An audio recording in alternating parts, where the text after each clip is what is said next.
The tree you see behind me is the Melia Azedarach, also known as the Chinaberry tree. Now, the Chinaberry tree is native to countries like China and India, although it was nativized nearly all around the world for its ornamental use. You can see on the tree now, there's white, purplish pink flowers on it, and they smell absolutely wonderful. And no, I'm not confusing the smells with the honeysuckles as well that are wrapped around the tree. Actually, the combination of the smells is pretty wonderful, but they're very distinct smells, and smells reminiscent of grandma's perfume, right?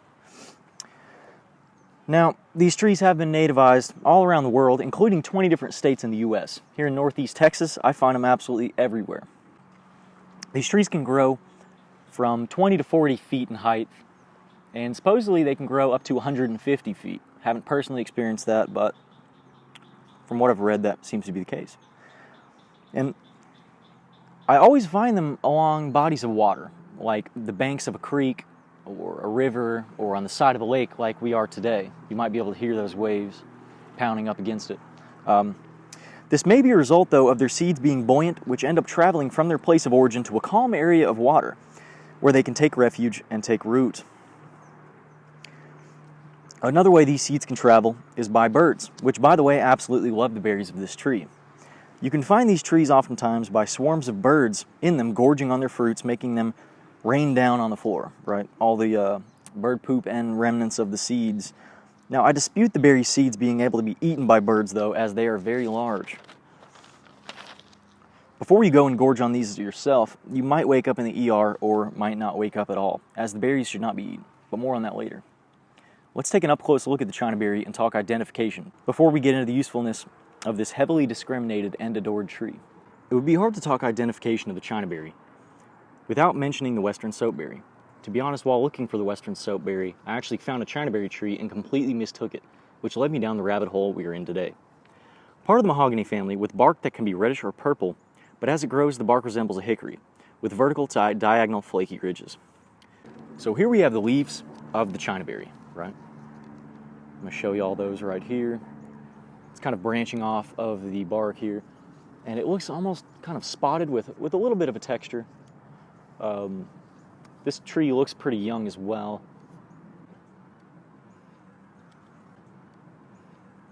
I'll zoom in here so you can see that. And as we look up to the top of the tree,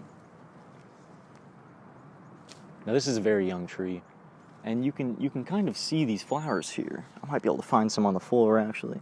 Here we have a flower of the Chinaberry tree. It seems to have 5 petals with a pinkish white hue and a purple stamen.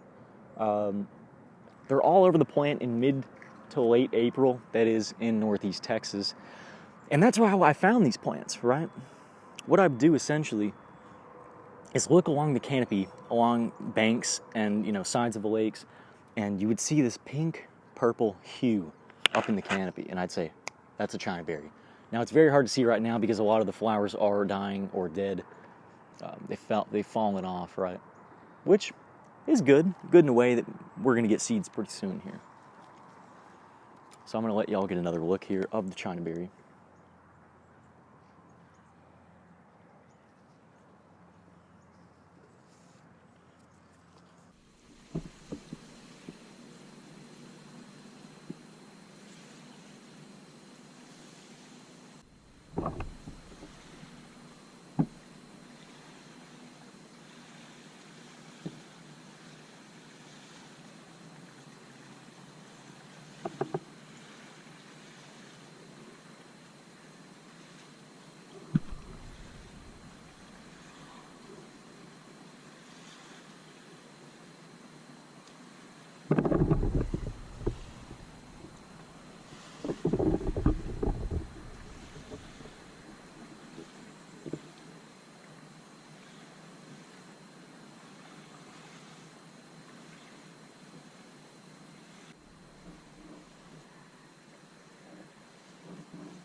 Now we're going to take a closer look at the Chinaberry tree next to the lake so we can get a better idea of how this tree came about in order to help you understand where trees are going to be located around you. It's a little bit of a drop off and we're going to the bank here. And you can really see where all the floating debris from the lake kind of pushed up onto the bank. And right where all this debris pushed up onto the bank is where the Chinaberry is located.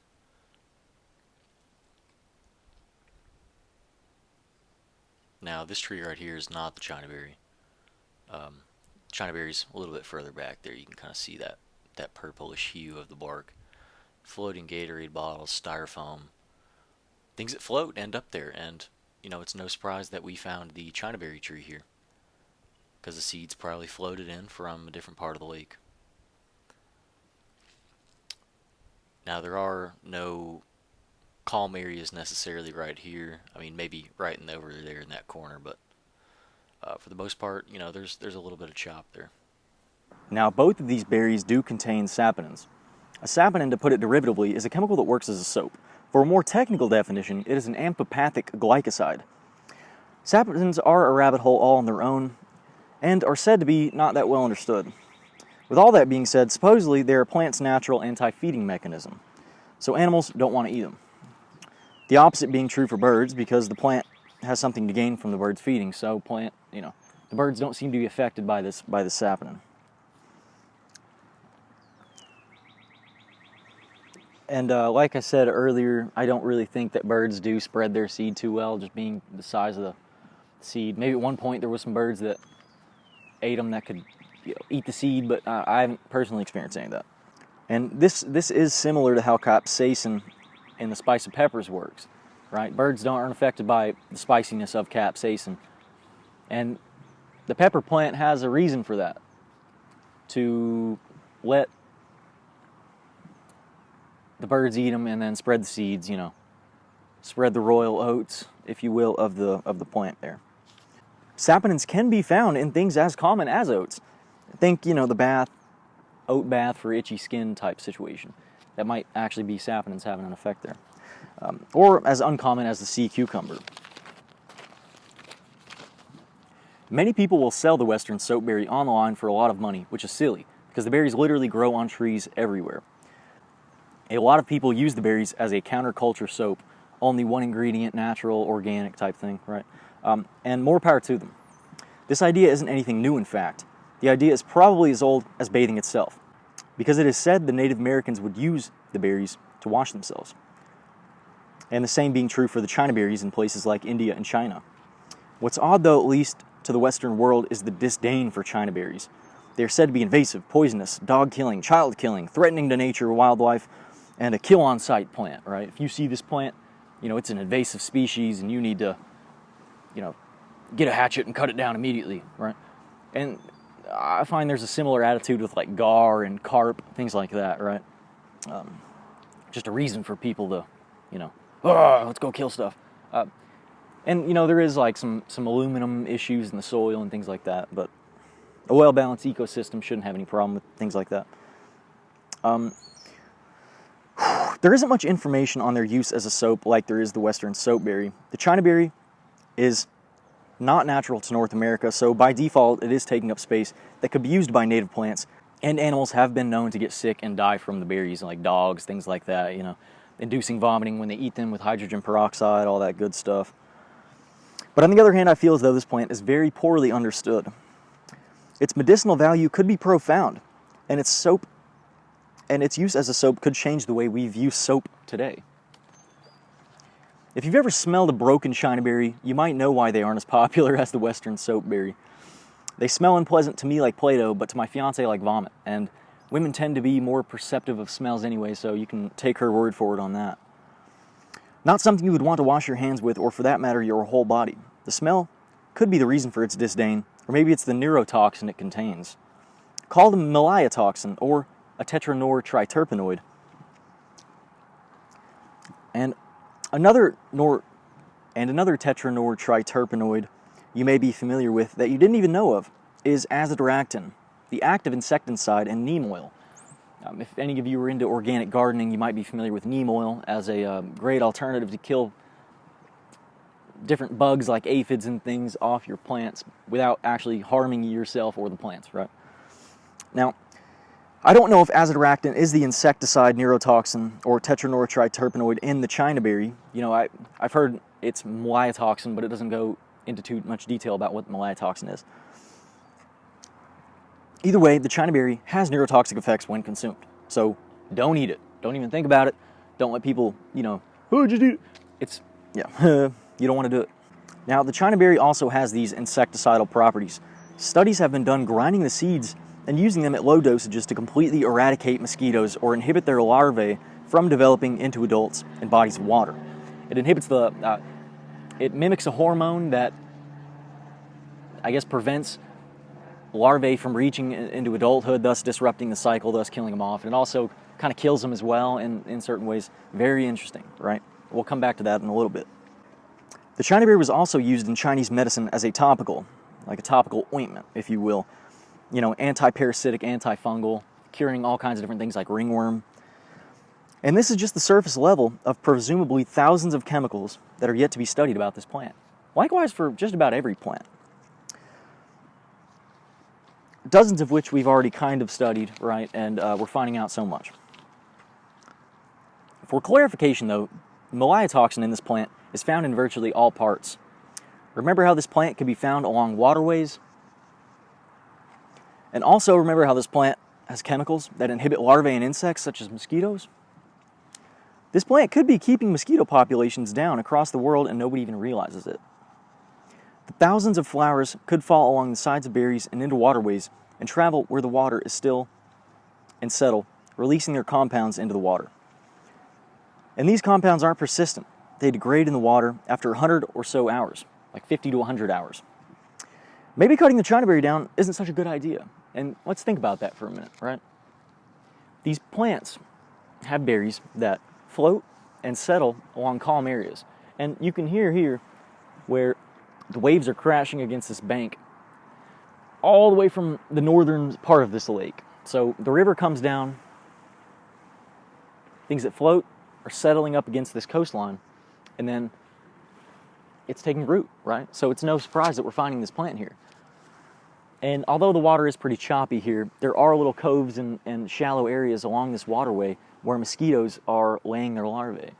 Now, let's think about that. The roots of this plant, the leaves, the flowers, and especially the berries,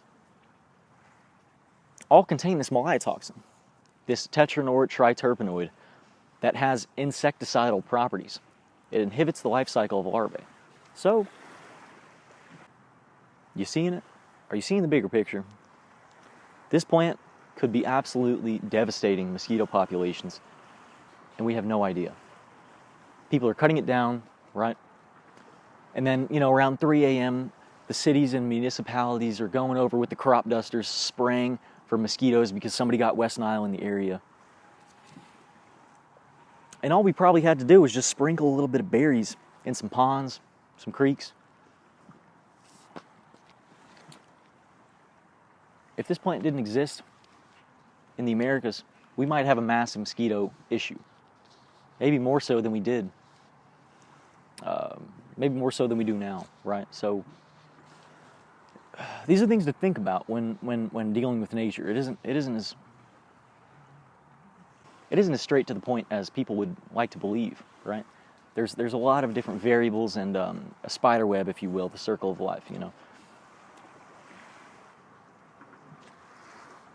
And this does grow in like Africa, right? Where malaria is killing millions of people per year. And, you know, the world leaders are struggling to find ways to deal with this when the answer was right under their nose. Grabbing some of the Chinaberries, grinding them up in a mortar and pestle, and going like this, you know, and throwing them all along the waterways. But there are catches to it, like many things in life. So let's read on. And, you know, although theories such as this are rather speculative, they are plausible. I'm a firm believer anyway that all living things are connected. We also know that these chemicals in the berries have some degree of antiseptic, antifungal, antiviral, and anti-dirt properties to them, right? You know, the saponins anti-dirt. I thought it was funny. Imagine if Dial sold a soap that was 100% natural, contained one ingredient, could kill lice, could prevent them from replicating, could kill germs on your skin, got rid of ringworm and fleas, and got rid of dirt, right? They'd probably sell it for $100 a bottle. Yet here this plant is just existing, and everyone hates it and cuts it down on site because they're so damaging to the ecosystem. Maybe damaging to the lucrative Western soapberry sales and cosmetic pharmaceutical industry. Now, of course, this isn't some miracle plant, and I'm no expert. But there must be something to these connections. And before you go rubbing this on your skin and body, please understand that as of now, it is a gamble. Especially do not eat anything from this tree. My main concern is if the Melia toxin is absorbed through the skin. And that's what's preventing me from grabbing these berries and making a soap and, you know, going nuts with it, right? If Melia toxin or these tetranortriterpenoids can be absorbed through the skin to a degree that matters, this might bar it from being used as a soap. Maybe. We'll talk about that in a minute. All right. The second concern is if these antiseptic properties from using this soap negatively affect the skin flora, which is also a poorly understood category just like the gut flora. As we approach a new age of supercomputers and technology, the understanding of microbiology will become more traversed, and we'll know for certainty if this berry is more than just a curse to the native species. If I had to guess, I'd say that it is fantastic for your skin, bad for eating, bad for mosquitoes, indifferent for fish and native species, and certainly no more threatening than highways and parking lots. And that's kind of the interesting thing here is, you know, there's a sidewalk right in front of me that's taking up, you know, a whole acre's worth across both ways from the native wildlife, and everyone's worried about this plant. You know, it's kind of like, maybe we should make a sidewalk smaller, or maybe we should, you know, I don't know. Just, it's kind of silly if you think about it. I'm going to make some soap from this plant and try it out. More research will need to be done, but my gut says that this plant was put on this earth to be used for washing, not for eating. Well, maybe birds would have to disagree about that one.